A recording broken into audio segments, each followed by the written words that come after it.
নমস্কার। আমি রাহুল চক্রবর্তী। আপনারা দেখছেন গণবার্তা ইউটিউব চ্যানেল।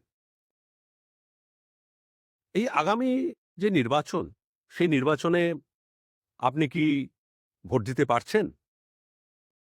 আপনি নিশ্চিত? এই প্রশ্নটাই এখন মানুষের মনে বারবার আসছে। তার কারণ একটাই। আমাদের এই নির্বাচন কমিশন জ্ঞানেশ কুমার যেভাবে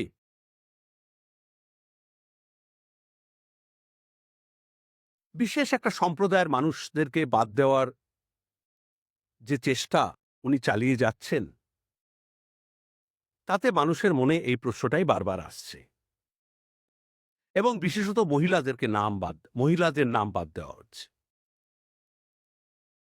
এর কারণ জ্ঞানেশ কুমারই বলতে পারবেন। আরেকজন বলতে পারবেন নরেন্দ্র মোদী, যার কথায় এই জ্ঞানেশ কুমার উনি কাজ করছেন। জ্ঞানেশ কুমার একটা জিনিস ভুলে যাচ্ছে। উনি যে চেয়ারটায় বসে আছেন, ওই চেয়ারটা কিন্তু নিরপেক্ষভাবে কাজ করার চেয়ার। এবং উনি বিজেপির একজন ক্যাডার হয়ে নির্বাচন কমিশনে গিয়ে বসেছেন। মিস্টার জ্ঞানেশ কুমার, আপনাকে একটা কথা বলি। আপনি তো নিশ্চয়ই নিজের যোগ্যতায় এই পদটা পেয়েছেন। দয়া করে এতটা নিচে নামবেন না। সাধারণ মানুষকে নিয়ে ছিনিমিনি খেলবেন না। আপনি তো সুপ্রিম কোর্টের রায়ও মানছেন না। আপনারা এত উদ্ধত কেন? কিসের ভয় আপনাদের এত?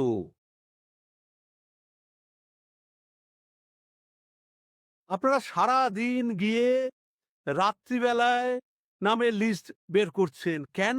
কি লোকাতে চাইছেন? সাধারণ মানুষ, তারা এই দেশের নাগরিক, তারা তাদের গণতান্ত্রিক অধিকার প্রয়োগ করবে। এটা তাদের অধিকার। সেই অধিকার নিয়ে আপনারা টানাটানি করছেন। কেন?